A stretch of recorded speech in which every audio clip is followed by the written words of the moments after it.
ఇక కథలోకి వెళ్దాం. ఇది హైదరాబాద్లోని జూబ్లీ హిల్స్ రోడ్ నెంబర్ 45 అర్ధరాత్రి 11 గంటలకు వీధులన్నీ నిర్మానుష్యంగా మారుతుంటే అక్కడ ఉన్న క్లబ్ ఇల్యూజన్ మాత్రం ఇప్పుడే నిద్రలేస్తోంది. రంగురంగుల నియాన్ లైట్లు బయటికి వినిపిస్తుంది. దడదడమని బెస్ సౌండ్, ఖరీదైన కాళ్ళ రాకపోకలతో ఆ ప్రాంతం సందడిగా ఉంది. ఆ రోజు రాత్రి కార్తిక్ అనే అబ్బాయి చాలా ఉత్సాహంగా పబ్కి వచ్చాడు. అతను సిటీలోనే ఫేమస్ డీజే అవ్వాలనేది అతని కోరిక. ఈరోజు అతని క్లబ్ ఇల్యూజన్లో మెయిన్ డీజేగా మొదటి రోజు. అది వీకెండ్ కావడంతో పబ్ లోపల జనం ఎక్కువగా ఉన్నారు. పొగమంచు మధ్యలో లేజర్ లైట్లు మెరుస్తుంటే యువతీ యువకులు మా సంగీతానికి అనుగుణంగా చిందులు వేస్తున్నారు. కార్తిక్ తన కన్సోల్ దగ్గర నిలబడి ట్రాక్స్ మారుస్తున్నాడు. అంతా బాగానే ఉంది. కానీ రాత్రి 12:30 అవుతుండగా క్లబ్ మేనేజర్ శేఖర్ కార్తిక్ దగ్గరికి వచ్చాడు. ఆయన ముఖంలో ఏదో ఆందోళనగా ఉంది. కార్తిక్, ఒక చిన్న విషయం. ఈరోజు క్రౌడ్ ఎక్కువగా ఉంది, కానీ గుర్తుకు పెట్టుకో, పైన ఉన్న విఐపి లాంచ్ నెంబర్ 4 వైపు ఎవరిని చూడనివ్వకు, అలాగే వెళ్ళనివ్వకు. అక్కడి లైట్లు కూడా వెయ్యనివ్వకు. అది రిపేర్లో ఉంది అని చెప్పి వేగంగా వెళ్ళిపోయాడు. కార్తిక్ తల ఊపాడు, కానీ ఆ లాంజ్ వైపు చూశాడు. పబ్ మొత్తం రంగుల వెలుతురులో మెరుస్తుంది. ఆ మూల ఉన్న గది మాత్రం చిమ్మటి చీకటిలో ఒక నల్లని గుహలాగా కనిపిస్తుంది. భయంకరంగా ఉంది. ఆ తర్వాత కార్తిక్ ఆ గుహకు, అంటే ఆ లాంజ్కి, అందులో అతనికి అనుమానం వచ్చింది. అప్పుడు సమయం రాత్రి 1:45 దాటి. మ్యూజిక్ పీక్ స్టేజ్లో ఉంది. కార్తిక్ చేతులు వేగంగా మిక్సర్ మీద కదులుతున్నాయి. అప్పుడే అతని కళ్ళు అనుకోకుండా ఆ చీకటి గది వైపు వెళ్ళాయి. అందాకటి వరకు చీకటిగా ఉన్న ఆ విఐపి లాంచ్ నెంబర్ 4లో కార్తిక్ ఆశ్చర్యపోయాడు. మేనేజర్ లైట్లు వేయొద్దు అన్నాడు కదా, మరి ఎవరు వేశారు ఇక్కడ? నిశ్చితంగా చూస్తే ఆ గదిలోని సోఫాలో ఎవరో కూర్చున్నట్టు మసకగా కనిపించింది. ఒక అమ్మాయి. ఆమె ముదురు ఎరుపు రంగు గౌను వేసుకుంది. ఆమె జుట్టు ముఖం మీద పడుతుంది. పబ్లో ఉన్న మిగతా అందరూ గంతుతుంటే ఆమె మాత్రం వేచలనం లేకుండా ఒక బొమ్మలా అలాగే కూర్చొని ఉంది. ఆమె చేతిలో ఒక వైన్ గ్లాస్ ఉంది. కార్తిక్ ఏదో తేడాగా అనిపించింది. బహుశా ఎవరో కస్టమర్ తాగి తెలియకుండా అక్కడికి వెళ్ళి ఉంటారని అనుకున్నాడు. బౌన్సర్స్ని పిలుద్దామని చూస్తే వాళ్ళు కింద గొడవ జరుగుతుంది. అటువైపు వెళ్ళారు. సరే, నేనే వెళ్ళి చెప్తాను అనుకుని కార్తిక్ మ్యూజిక్ని ఆటో పైలట్లో పెట్టి మెట్లు ఎక్కి పైకి వెళ్ళాడు. కార్తిక్ అలాంటి దగ్గరికి వెళ్ళేసరికి అక్కడ గాలి చాలా చల్లగా మారింది. పబ్లో ఏసీ నడుస్తున్న ఈ చలి వేరు. అది ఎముకలు కొరికేంత చలి. గది తలుపు సగం తెరిచి ఉంది. లోపల నుండి మల్లెపూల వాసన వస్తుంది. పబ్లో సిగరెట్, ఆల్కహాల్ వాసన మధ్య ఈ మల్లెపూల వాసన చాలా అసహజంగా అనిపించింది.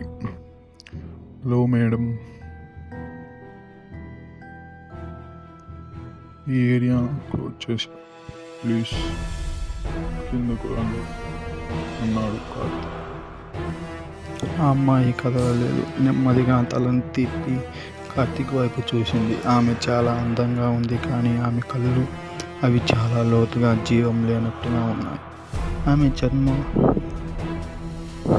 చర్మం పాలిపోయినట్టు తెల్లగా ఉంది. నాకు ఒక పాట కావాలి అని అడిగింది ఆమె గొంతు ఏదో లోతైన బావిలోంచి వచ్చినట్టు గంభీరంగా ప్రతిధ్వనించినట్టు వినిపించింది. కార్తీక్ కాస్త తడబడ్డాడు. ష్యూర్ మేడం, కానీ మీకు కిందకు వస్తే మేము ప్లే చేస్తాను, ఇక్కడ ఉండకూడదు. ఆమె వినిపించుకోలేదు. నాకు ఆఖరి క్షణం పాట కావాలి, అది ప్లే చెయ్యి ప్లీజ్ అని బ్రతిమాడుతున్నట్టు కాకుండా ఆజ్ఞాపిస్తున్నట్టు అంది. కార్తీక్కి ఆశ్చర్యం వేసింది. అది 10 ఏళ్ల క్రితం వచ్చిన ఒక విషాద గీతం. పబ్లో పార్టీ జరుగుతుంటే ఎవరైనా ఇలాంటి పాట అడుగుతారా? మేడం, ఇది పార్టీ టైం, ఇప్పుడు ఆ పాట ప్లే చేస్తే మూడ్ పాడవుతుంది అని నచ్చజెప్పడానికి చూశాడు. ఆమె ఒక్కసారిగా లేచి నిలబడింది. ఆమె చేతిలోని గ్లాస్ కింద పడి ఎగిలిపోయింది, కానీ శబ్దం రాలేదు. ప్లే చెయ్యి, లేకపోతే ఈ పార్టీ ఎప్పటికీ ఆగదు అని ఆమె ఇంతగానో. కార్తీక్కి వెన్నులో వణుకు పుట్టింది. ఆమె కళ్ళల్లో ఏదో తెలియని హిప్నాటిజం ఉంది. అతను మాట్లాడకుండా వెనక్కి వచ్చి కన్సోల్ దగ్గరికి చేరాడు. ఏదో తెలియని శక్తి అతన్ని ఆ పాట ప్లే చేసేలా చేస్తుంది. కార్తీక్ ఆ పాటను సెర్చ్ చేసి ప్లే బటన్ నొక్కాడు. అప్పటి వరకు ఫాస్ట్ బీట్స్తో ఊగిపోతున్న స్పీకర్లు ఒక్కసారిగా శబ్దమయ్యాయి. ఆ తర్వాత నెమ్మదిగా ఆ విషాద గీతం మొదలైంది. పియానో మ్యూజిక్ రాగానే పబ్లో వాతావరణం మారిపోయింది.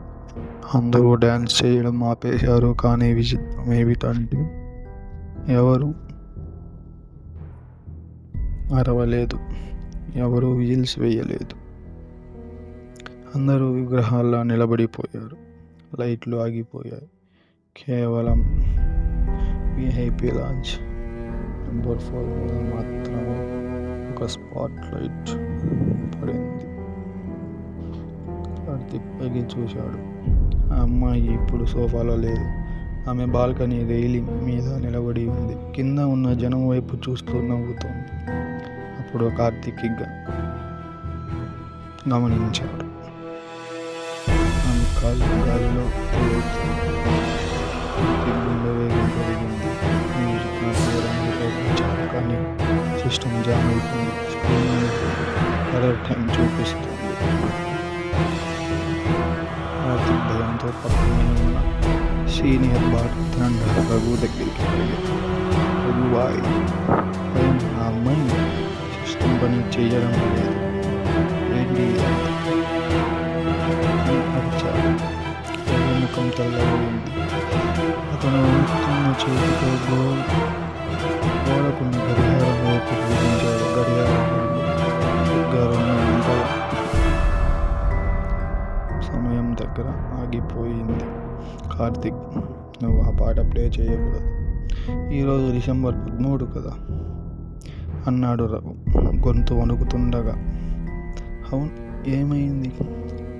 10 ఏళ్ల క్రితం ఇదే రోజు సరిగ్గా ఇదే సమయానికి ఆ విఐపి లాంజ్ నెంబర్ 4లో ఒక అమ్మాయి తన బాయ్ ఫ్రెండ్ మోసం చేశాడని ఆత్మహత్య చేసుకుంది. ఆమె చనిపోయే ముందు డీజేని అడిగి మరీ ఆ పాట ప్లే చేయించుకుంది. ఆ తర్వాత బాల్కనీలో నుంచి కిందకు దూకి చనిపోయింది. అప్పటి నుంచి ప్రతి ఏటా ఈరోజు ఎవరో ఒక కొత్త డీజే చేత ఆ పాట ప్లే చేయించుకుంటుంది. ఆ పాట వినగానే ఆమె ఆత్మ మళ్ళీ బాల్కనీలో నుంచి దూకుతుంది. ఆ దృశ్యం చూసిన వాళ్ళు పిచ్చి వాళ్ళు అవుతారని రఘు చెప్పాడు. కార్తీక్కి కాళ్ళ కింద భూమి కదిలినట్టు అనిపించింది. వేగంగా పైకి చూశాడు. ఆ అమ్మాయి బాల్కనీ నుంచి అంజున నిలబడింది. కార్తీక్ వైపు చూసి చెయ్యి ఊపింది. ఆమె ముఖం ఇప్పుడు అందంగా లేదు. ఒకవైపు కాలిపోయినట్టు, రక్తం కారుతున్నట్టు భయంకరంగా ఉంది. గుడ్ బాయ్ అని ఆమె పెదాలు కదిలాయి. ఆమె కిందకు అని గట్టిగా అరుస్తూ కళ్ళు మూసుకుని ఒక్కసారిగా పెద్ద శబ్దం దాని శబ్దం వచ్చింది. వెంటనే పవర్ కట్ అయ్యింది. పబ్ మొత్తం చిమ్మ చీకటి. క్షణాల్లో ఎమర్జెన్సీ లైట్లు వెలిగాయి. మళ్ళీ మామూలు మ్యూజిక్ రావడం మొదలైంది. కార్తీక్ భయంతో కళ్ళు తెరిచి చూశాడు. జనం మళ్ళీ డ్యాన్స్ చేస్తున్నారు. ఎవరికి ఏమీ జరిగినట్టు లేదు. గడియారం చూస్తే సమయం 2:05 అయ్యింది. నేను కల కన్నానా అనుకున్నాడు కార్తీక్. అంతా భ్రమ అనుకొని ఊపిరి పీల్చుకున్నాడు.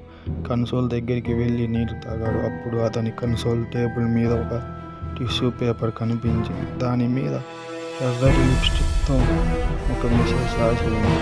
Thanks for this song, see your next year అని. దాని పక్కనే పడిపోయిన రాత్రి ఆ ఉద్యోగం మానేశాడు. ఇప్పటికీ ఆ పబ్లో డిసెంబర్ 13న విఐపీ లాంటి నెంబర్ 4 తీసుకోలేదు. కానీ అర్ధరాత్రి 2 గంటలకు మాత్రం అక్కడ నుండి మల్లెపూల వాసన వస్తూనే ఉంటుంది. ఈరోజు స్టోరీ